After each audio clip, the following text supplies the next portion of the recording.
আসসালামু আলাইকুম সবাইকে। আজকে আমি ইউটিউবের টাকা দিয়ে খিচুড়ি রান্না করার অভিজ্ঞতা শেয়ার করব। প্রথমে আমি কি করতেছি, প্রথমে আমি পাতিলটাকে অনেক সুন্দর করে ধুয়ে নিচ্ছি যাতে কোনো সমস্যা না হয়। এরপর মাটি এবং কাদা দিয়ে ওই পাতিলের উপরটাকে লাগিয়ে দিছি। এর কারণ হচ্ছে যাতে ওই পাতিলের উপর আপনার কালিটা না পড়ে। আমি দেখেন অনেক সুন্দর করে ঘষে খুব সুন্দর করে পাতিলের মাটিটা লাগাচ্ছি উপর দিয়ে। ওদিক দিয়ে আমার চাস্তো ভাই যে ক্যামেরা ধরছে অনেক সুন্দর করে ক্যামেরাটা ধরার চেষ্টা করছিল, যদিও আমার যে চেহারা তাতে হয়নি। আমি খুব সুন্দর করে মাটিগুলো লাগানোর চেষ্টা করছি। এদিক দিয়ে আমার দুই চাস্তো বোন অনেক হাসাহাসি করতেছে, আমি নাকি ঘর লেপতেছি এরকম একটা কিছু। ওরা অনেক দৌড়াদৌড়ি করতেছে, আমি কেদা দিতে চাইছিলাম। এরপরে অনেক সুন্দর করে আমি পাতিলটাই করছি। ওরা এরপর আমার প্রশংসা করছে, যদিও আমি দেরি। এরপর আমার চাস্তো বোনটা আমার প্রশংসা না করে ও আমার পাতিলের ঘষা মাজা দেখে ও নিজেই চোখ বন্ধ করে রাখছে, ও নিজেই লজ্জা পাচ্ছে। কিন্তু আমার এখানে কোনো লজ্জা নেই। ওদিকে দেখে আমার আম্মা মুগের ডালগুলো ভেজে নিচ্ছে যাতে খিচুড়িটা অনেক সুস্বাদু হয়। এদিকে আমার চাস্তো ভাই চুলাটা তৈরি করতেছে অনেক সুন্দরভাবে। ওদিকে আমার বাড়ির পোষা কুকুরটা চলে আসছে, আমার কুকুর যেটা আমার অনেক ভালো লাগে, আমার সাথে থাকে অল টাইম। তোকে দাওয়াত দিচ্ছি যে তুমি নামাজের পরে এই বাড়িতে চলে আসবা এবং এই বাড়িতে এসে খাবা। এদিকে আমার ভাইও মজা নিচ্ছে। আমি ডেকটা নিয়ে আসলাম, ডেকটা নিয়ে এসে চুলাই দিলাম। এরপরে একটা তুমুল ঝগড়া লেগে গেল। ভিডিওটা কার পেজে ছাড়বো আপনারা দেখুন।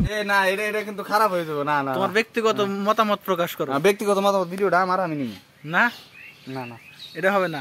এই ভিডিওটা যাবে রাজিদুল ব্লগ ইউটিউব চ্যানেলে এটা যাবে এবং হচ্ছে ইউটিউব চ্যানেলে। এরপর আমি আমার চাস্তো ভাইকে বললাম কালকে আমরা একটা উকিল এনে মীমাংসা করে নেবো। তারপর আমরা আবার রান্নার কাছে ফিরে গেলাম। আমার চাস্তো ভাই ছোটটা ও আগুন জ্বালিয়ে দিচ্ছে, চুলাটা ধরনের কাজই ওর, রান্না করার কাজ আমাদের। এর ভিতর থেকে আমাদের দাদা চলে এসেছে, তাকে একটু ভিডিও করলাম। আমার দাদা কিন্তু নিজেকে নায়ক দাবি করে। আমার দাদা আসলে সুন্দর, কেউ আবার তাহার প্রেমে পড়েন না, সে কিন্তু সিঙ্গেল না। তো এখন আমাদের মশলা দেওয়া শুরু হবে, আপনারা নিজেরাই দেখুন।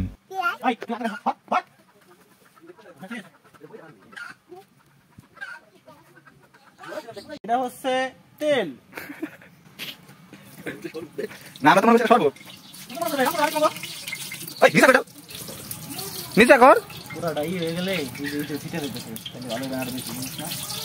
তো আমার বড় ভাই যা বলতেছে আমি তাই শুনতেছি, কারণ আমার অভিজ্ঞতা নাই। কিন্তু আমার স্বাস্থ্য ভাইয়ের অনেক অভিজ্ঞতা আছে, কিন্তু সে ফার্স্ট টাইম এতগুলো চাল রান্না করছে এই আর কি। তবে কিছুটা মজা হবে আমি যা মনে করি। আমার স্বাস্থ্য ভাইয়ের এর আগেও আমি রান্না খাইছি, তো ওইটা অনেক মজা হয়েছিল। তবে দেখতে থাকুন লাস্ট পর্যন্ত এই খিচুড়িটা কি হয়।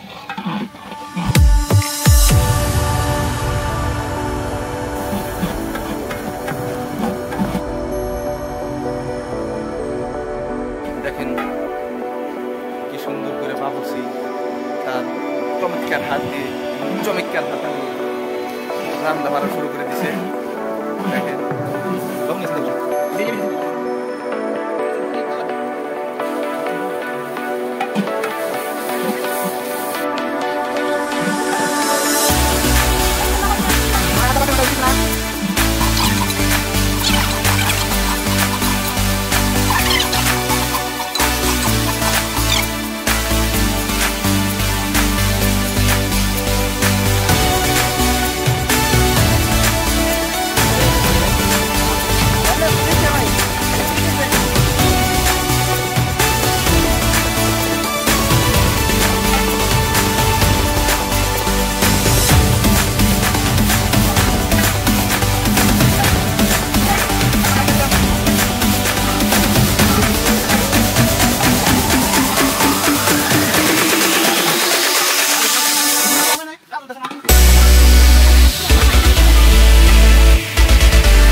এর যেমনি খিচুড়ি আমি রান্না চাল্লা এর অমনি খিচুড়ি। খিচুড়ি কিন্তু কোনো ইও নাই। লাস্ট পর্যন্ত খিচুড়িগুলো অনেক মজা হয়েছিল। আমরা রান্না করছি বলে তা না, ফার্স্ট অভিজ্ঞতা, অনেক কিছু শিখলাম। তবে খিচুড়িগুলো সত্যি অনেক ভালো হয়েছিল আল্লাহর রহমতে। যাই হোক, যদি ভিডিওটা ভালো লাগে বন্ধুরা অবশ্যই একটা সাবস্ক্রাইব করেন, লাইক করেন, শেয়ার করে দিন। ধন্যবাদ।